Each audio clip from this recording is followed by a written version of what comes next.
معزز و مکرم سامعین و ناظرین، السلام علیکم ورحمۃ اللہ تعالی وبرکاتہ۔ الصلاۃ والسلام علیک یا رسول اللہ وعلی آلک واصحابک سیدی یا رسول اللہ صلی اللہ تعالی علیہ وسلم۔ سائل نے سوال کیا ہے کہ حضرت، اگر مزدور مکمل وقت مزدوری نہ کرے اس کے بعد پوری اجرت لے تو کیا اس پر یہ اجرت لینا جائز ہے یا ناجائز ہے؟ اس کے لیے حلال ہے یا حرام ہے؟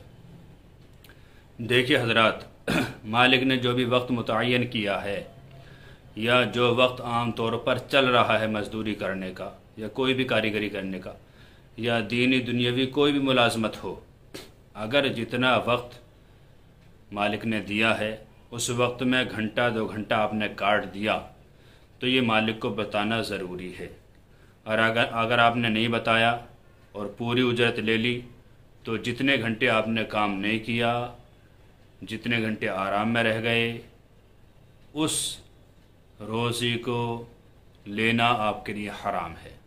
مثال کے طور پر کسی مزدور سے مزدوری طے ہوئی کہ آپ کو 10 بجے سے 1 بجے تک کام کرنا ہے اور 1 بجے لنچ کر کے 2 بجے تک آرام کرنا ہے، پھر آپ کو شام کو 5 بجے تک کام کرنا ہے۔ اور اس نے کیا کیا، دیکھا کہ مالک چلا گیا، 12 بجے ہی رک گیا اور 1 گھنٹہ ریسٹ میں نکال دیا، پھر 1 بجے سے 2 بجے تک کھانے میں نکال دیا، پھر اس کے بعد 5 بجے تک کام کرنا تھا، 4 بجے ہی بھاگ گیا، تو اس طریقے سے اس نے 2-3 گھنٹے کٹ کر دیے۔ لہٰذا اس طرح روزی لینا یہ گویا کہ دھوکہ دینا ہے، اور دھوکہ دینا اسلام میں حرام ہے، تو ایسی روزی بھی حرام ہے۔ تو ہر ملازم کو، ہر مزدور کو، ہر نوکر کو یہ چاہیے کہ اپنے مالک سے بتا دے کہ آج میں نے اتنے گھنٹے کام کم کیا ہے، لہٰذا آج کی مجھے اجرت کم دی جائے۔